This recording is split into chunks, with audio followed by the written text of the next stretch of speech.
Hello everyone, welcome to a new video of Stock Market Noob and একটি দুর্দান্ত trading day কিন্তু আমরা আজকে দেখতে পেয়েছি।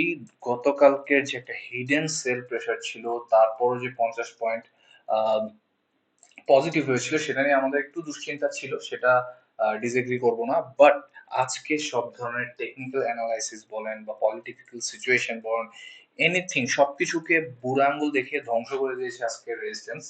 মানে এক কথায় আমার মনে হয় না 22 জুনে যখন হচ্ছে ইন্ডেক্স লোয়ার লো হিট করে এরপর থেকে আমরা যে আপ ট্রেন্ডে এসেছি, তারপরও কোনোদিন আমরা 1 ঘন্টায়, প্রথম 1 ঘন্টায় 10টা থেকে 11টায় আজকে 300 কোটি হিট করে, এন্ড এটা ছিল একটা ম্যাসিভ ইন্ডিকেশন যে মার্কেট সামনে বুলিশ হতে যাচ্ছে। আজকে যেই মার্কেটের 986 কোটি টাকার যে টার্ন ওভার, আমরা যদি মার্কেটকে দেখি, 986 কোটি 54 লাখ টাকার যে টার্ন ওভার, সেখানে কিন্তু ব্যাংকিং সেক্টরের একটা হিউজ অবদান আছে, সেটা কোনোভাবে ডিনাই করা যাবে না। অ্যান্ড সব সেক্টরকে ছাড়িয়ে গিয়েছে আজকে ব্যাংকিং সেক্টরের টার্ন ওভার। অ্যান্ড এটা দিয়েই হোপফুলি আমাদের 1000 কোটির যে দৈনিক লেনদেনের একটা অনেক দিনের এক্সপেকটেশন আমাদের, সেটা হয়তো বা ফিল আপ হতে যাচ্ছে সামনে। আমরা খুব তাড়াতাড়ি শুরু করে দিতে চাচ্ছি। আজকের ডিসক্লেইমার দিয়ে স্টার্ট করি। The contents of this video are not investment advice. I am not influencing anyone to buy or sell any stocks. The stocks I discuss are purely for discussion and learning purposes. Please do your own research and invest at your own risk. চলুন আমরা শুরু করি একটু ছোটখাটো আলোচনা দিয়ে, যে আজকে ব্রিফ কি ছিল। 2,44,350টা ট্রেড আজকে হয়েছে, 36 কোটি 79 লাখ ভলিউম হয়েছে, উইচ ইজ হিউজ। গতকালকেই মাত্র 23 কোটির মতো ভলিউম ছিল। 986 কোটি 54 লাখ টাকার turn over, that's the huge news today. আজকে আমরা কিন্তু বলতেই পারি যে 1000 কোটি ছুঁই ছুঁই করেছে, এটাকে 1000 কোটি ক্লাবেই ধরা যায়। যদি মার্কেট সামনে থেকে 1000 কোটি জায়গায় চলেও যায়, আজকেই হবে সেই শুরুর দিন। 217টা অ্যাডভান্স ডিক্লাইন্ড, 99 আনচেঞ্জড অবস্থায় 78। আজকে ব্যাংকিং সেক্টর কেন এভাবে ঘুরে দাঁড়িয়েছে, সেটার পিছনে কিন্তু গতকালকের অনেক বড় একটা ইন্ডিকেশন ছিল। গতকাল ফার্মাসিউটিক্যালস আর ব্যাংকিং সেক্টর পাল্লা দিয়ে বাড়লেও ফার্মাসিউটিক্যালস কিন্তু তখনও তার যে রেজিস্ট্যান্স লেভেল সেখানে স্ট্রাগল করছিল, কিন্তু ব্যাংকিং সেক্টর অলরেডি ব্রেকআউট দিয়ে দিয়েছিল, তার যে রেজিস্ট্যান্স ছিল রেজিস্ট্যান্সের উপর সাপোর্ট নিয়ে নিয়েছিল। সেই কারণে কিন্তু আজকে আমরা ব্যাংকিং সেক্টরে গতকালকের যে 130 কোটি টাকার টার্নওভারের ঘরে আমরা দেখতে পেয়েছিলাম প্রায় 16% মতো টোটাল টার্নওভারে, সেখানে আজকে 24.16% টার্নওভার টোটাল। টার্নওভারে 230 কোটি, আবারও বলছি 230 কোটি 29 লাখ টাকার টার্নওভার, যেখানে গতকালকের থেকে প্রায় 100 কোটি টাকার বেশি turnover. And this is actually very huge.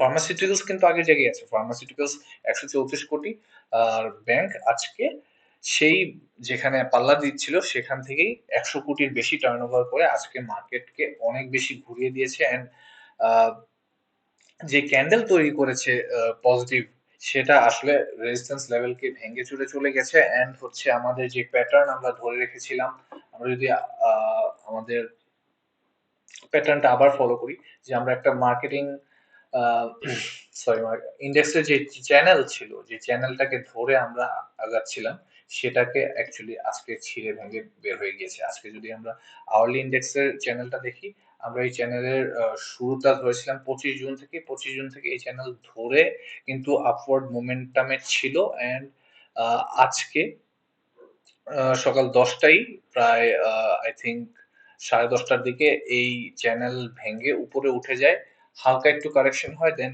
পরের আওয়ার গুলাতে জাস্ট গ্রিন ক্যান্ডেলই হয়েছে। আপনি যদি লাস্ট ক্যান্ডেলটাও দেখেন, এখানে খুব বেশি একটা কিন্তু কারেকশন দেয়নি, সেল প্রেসার খুব বেশি একটা দেখা যায়নি। ফাইনালি 2টার পরের আওয়ারেও গ্রিন দিয়েই শেষ করছে, এটা একটা ভালো ইন্ডিকেশন। এখন আমরা আবারও ব্যাক চলে যাই ডে চার্টে। যদি ক্যান্ডেলটা আমরা দেখি, খুবই আশাদায়ক একটা ক্যান্ডেল।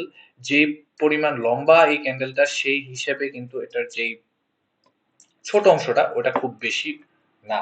তার মানে হচ্ছে সেল প্রেসার ওইভাবে ডমিনেট করতে পারেনি।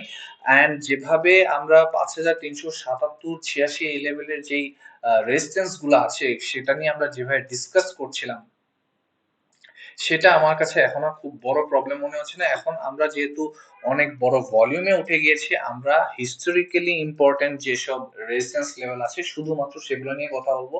অ্যান্ড এরকম ভলিউম যদি গ্র্যাজুয়ালি থাকে, এরকম যদি আমরা টার্নওভার দেখতে পাই, সেক্ষেত্রে এই 5,630 লেভেলের আগ পর্যন্ত কোনো রেজিস্ট্যান্সকে আসলে আমরা ইম্পর্টেন্ট মনে করতে পারি না।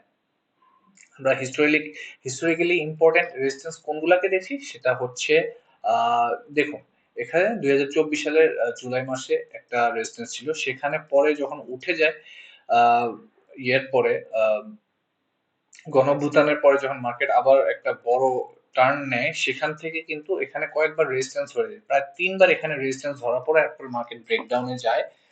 এর আগেও আমরা যদি হিস্টোরিক্যাল রেজিস্ট্যান্স কনসিডার করতে চাই, আমরা আগে এখানে 2021 সালে রেজিস্ট্যান্স দেখেছি, 2018 সালে রেজিস্ট্যান্স দেখেছি, and এগুলো স্ট্রং রেজিস্ট্যান্স পয়েন্ট ছিল। তাই যেভাবে আমরা সূচকে এখানে হালকা 1-2 দিনের হয়তোবা আমরা কারেকশন দেখবো, সেটাকে ইম্পর্টেন্ট এখন আমরা আপাতত মনে করছি না। আপাতত আমাদের জন্য ইম্পর্টেন্ট রেজিস্ট্যান্স হচ্ছে 5,630 লেভেলে যে রেজিস্ট্যান্স, সেটা। এরপরে আমরা হয়তোবা যদি এরকম রিদমে ভেঙে এই 5,630 লেভেলও ভেঙে যায়, তাহলে আমরা 6,300-র আগে মোটামুটি আর কোনো কিছু চিন্তা করছি না। 6,300, 6,000 এই লেভেল গুলা ইজিলি চলে যাওয়ার কথা। এরপরে আমরা কারেকশন নিয়ে চিন্তা করবো, বা বড় ড্রপ নিয়ে চিন্তা করবো। আপাতত যেভাবে মার্কেটে টাকা ঢুকছে, সেই ক্ষেত্রে আমরা ছোটখাটো রেজিস্ট্যান্স নিয়ে কথা আর বলতেছি না। যাই হোক, আমরা এখন ফিরে যাই একটু ব্যাংকিং সেক্টর নিয়ে। ব্যাংকিং সেক্টরে যদি আমরা একটু কথা বলি, ব্যাংকিং সেক্টরে আমরা যেটা দেখতে পেয়েছি যে গতকালকের যে রেজিস্ট্যান্স লেভেল ছিল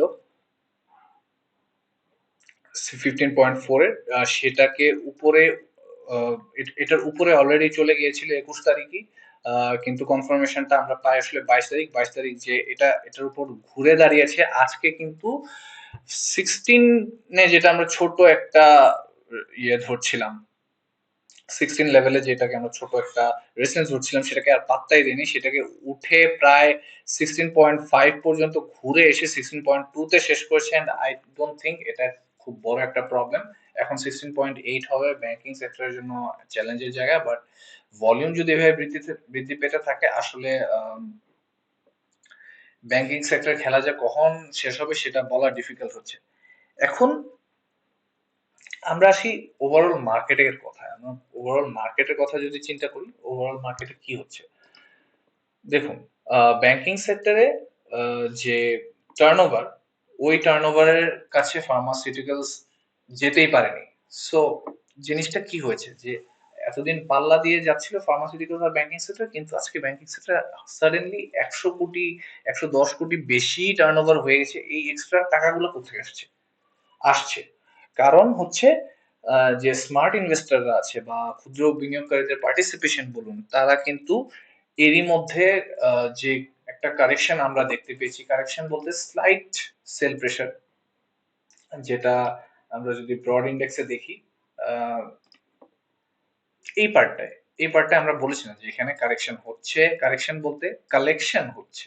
এখানে অনেক বেশি সেল প্রেসার আমরা ফেস করছিলাম। সেল প্রেসারের তুলনায় বাই প্রেসারটা বেশি হওয়ায় আমরা ওইভাবে টের পাইনি, কিন্তু এই পয়েন্টে কিন্তু ম্যাক্সিমাম স্টক যারা কালেক্ট করে নিয়েছে, এরপর থেকে জাস্ট দাম বেড়েছে সবকিছু। আমরা যদি এই পার্সপেক্টিভ থেকে চিন্তা করি যে স্মার্ট প্লেয়াররা কি এতগুলা টাকা ঢুকিয়েছে জাস্ট কয়েকদিন খেলার জন্য? না, এরকম হওয়ার চান্সেস খুব কম। সিন্স এখানে আমরা এতগুলা লেনদেন দেখেছি, এতগুলা ইনক্রিজ অফ যে টার্নওভার দেখতে পেয়েছি, সেই হিসাব যদি আমরা করি, কোনোভাবেই এই টাকা জাস্ট উঠে বের ইন্ডেক্স বাড়িয়ে দিয়ে চলে যাবে এরকম না। যেহেতু এতগুলা টাকা লেনদেন হয়েছে, নতুন ইনভেস্টরদের এন্ট্রি হয়েছে, তার মানে হচ্ছে তারা এখানে একটা পয়েন্টে যখন ব্যাংকিং সেক্টরটা টপ রিচ করবে, সেখান থেকে সেল প্রেসার আসবে। সেল প্রেসার এসে তারা কিন্তু জাস্ট সাডেনলি বের হয়ে যাবে না, তারা অন্য সেক্টরে ঢুকবে। এভাবে আস্তে আস্তে আপনার কিন্তু এক সেক্টর থেকে আরেক সেক্টরে ক্যাশ ফ্লো ইনক্রিজ হবে। সেভাবে আপনি যে এখন একটা চিন্তায় আছেন যে সবার স্টকের ইন্ডেক্সে জাস্ট বেড়েই যাচ্ছে সূচক, কিন্তু আপনার তো নিজের স্টক বাড়ছে না। স্টকের ইন্ডেক্সের ইনক্রিজ দিয়ে কি আপনারা পানি খাবেন? না, জিনিসটা এরকম না। এই মেন্টালিটিটা মাসে আমরা অনেক বেশি দেখতে পাচ্ছি যে অনেক গ্রুপে এরকম পোস্ট হচ্ছে যে ইন্ডেক্স দিয়ে আমি কি করব যদি আমার স্টকের প্রাইসই না বাড়ে। ফ্রাস্ট্রেশনটা আন্ডারস্ট্যান্ডেবল, কিন্তু আপনার এটা বুঝতে হবে যে এখন একটা স্পেসিফিক সেক্টর খুব বেশি গেম প্লে করছে, এন্ড সেই সেক্টর থেকে আসলে স্মার্ট মানি গুলাকে বের হতে হবে অন্য সেক্টরে কনসেন্ট্রেশন দেওয়ার জন্য। শুধুমাত্র তখনই গিয়ে আপনার স্টকের দাম বাড়বে। এন্ড সিন্স টাকা ঢুকেছে, লেনদেন বাড়ছে, কেউ যখন আহ, লাভবান হয় একটা সেক্টর থেকে, তারা কিন্তু জাস্ট লিভ করে না মার্কেট, তারা মার্কেট লিভ করারও টাইম বুঝে, সময় বুঝে লিভ করে, কোনো একটা সিচুয়েশনকে ধরে তারা গেমটা প্লে করে। কিন্তু আপাতত যেভাবে আমরা গ্র্যাজুয়াল ইনক্রিজ দেখেছি টার্নওভারের, সেভাবে আমার মনে হচ্ছে না খুব দ্রুত মার্কেট কখনো ফল করবে। আশা করছি ব্যাংকিং সেক্টরের খেলা শেষ হলে ফার্মাসিউটিক্যাল বলুন, ইঞ্জিনিয়ারিং, ফুড এন্ড যেগুলাই লাইনে আছে সবগুলাই বাড়বে। আপাতত এইটুকুই আমরা আশা রাখি। আমরা খুব বেশি আহ মন খারাপ এটা নিয়ে না করি যে আমার সেক্টরের প্রাইস বাড়ছে না। পুঁজিবাজার ওভারঅল ভালো হচ্ছে, সেটাকে আমরা গুড নিউজ ধরে সামনের মার্কেট নিয়ে চিন্তা করি। আজকে যদি আমরা মার্কেট সেন্টিমেন্টের চিন্তা করি, আমি এটাকে বুলিশই ধরবো, কারণ নিউট্রাল থেকে প্রায় বাইরের দিকে আজকে টুকটাক যেগুলো ধরেন সেল প্রেসার ছিল সেগুলোর কারণে একটু নিউট্রালের দিকে, বাট মার্কেট যেভাবে বেড়েছে ভাই, এটাকে আপনারা বুলিশ মোমেন্টাম ধরে নিতে পারেন। যাই হোক, আমরা যদি কথা বলি ওভারঅল গেইনার্সদেরকে নিয়ে, গেইনার্সের ইন্স্যুরেন্সকে দেখা যাচ্ছে প্রায় কারণ কি ইন্স্যুরেন্সের প্রায় দেখা যাচ্ছে অনেকগুলো স্টক আপ হচ্ছে, আবার কিছু রেড হচ্ছে, পরের দিন দেখা যাবে আবার ইন্স্যুরেন্সের রেট বেশি, কিন্তু ইন্স্যুরেন্স কিন্তু এই জায়গায় ঘোরাফেরা করছে। এটা মানে কি ইন্স্যুরেন্স সেক্টর আসলে রেডি হচ্ছে। ইন্স্যুরেন্স সেক্টরের স্টক শেয়ারের পরিমাণ বেশি, এটা একটা রিজন যার কারণে এখানে আপ 29 এর স্টকের সংখ্যা বেশি। 29, 11, 3, আই থিঙ্ক এখানে 43টা শেয়ার, আর এখানে ব্যাংক কিন্তু 27, 3, 30, 36টা শেয়ার। এই কারণে ইন্ডেক্সেরটা একটু ইন্স্যুরেন্সেরটা একটু উপরে দেখাচ্ছে, বাট ট্রাস্ট মি, যেভাবে গ্রিন এন্ড রেড দেখাচ্ছে, যেভাবে লেনদেন হচ্ছে কন্টিনিউয়াস, সেভাবে ইন্স্যুরেন্স সেক্টরে প্রচুর বেশি কালেকশন আমরা টের পাচ্ছি। সেম ভাবে আমরা বলতে পারি ফার্মাসিউটিক্যাল সেক্টর নিয়ে, ফার্মাসিউটিক্যাল সেক্টরে কিন্তু অনেক বেশি কালেকশন চলছে, অনেকগুলা এর মধ্যে ভালো করেছেও, এন্ড সামনে আমরা আশা করি ফার্মাসিউটিক্যালস গেম প্লে করার জন্য ফুললি রেডি। ব্যাংকিং সেক্টরের পরেই হয়তো বা আমরা ইন্স্যুরেন্স, ফার্মাসিউটিক্যালস বা ফুয়েল পাওয়ার এগুলোর মধ্যে গেম দেখতে পাবো। আপাতত আমরা হাই হোপস নিয়ে আজকের দিনটা শেষ করতে চাই। আজকে খুব ভালো বাজার আমরা দেখতে পেয়েছি, সামনে হয়তো বা আমরা রেগুলার 1000 কোটির ঘরে টার্নওভার দেখতে পাবো, এন্ড সেটা নর্মাল হয়ে যাক, সেটাই আমাদের আশা। আপনারা, আজকের জন্য ভিডিও শেষ করছি। আপনাদের যদি ভিডিওটি হেল্পফুল লেগে থাকে অবশ্যই একটি লাইক দিয়ে দিবেন, অবশ্যই সাবস্ক্রাইব করবেন এন্ড বেল আইকন প্রেস করে দিবেন যদি আপনাদের কাছে মনে হয় যে আপনারা আপডেটস চান প্রতিদিন স্টক মার্কেটের ওভারভিউর উপর। পাশাপাশি আপনারা কমেন্ট করতে পারেন কোনো কিছু নিয়ে আপনাদের মতামত থাকলে, বা কোনো কিছু নিয়ে কোয়েরি থাকলে, সেটা আমি হ্যাপিলি ডিসকাস করব। আজকের জন্য ভিডিও শেষ করছি। Good night.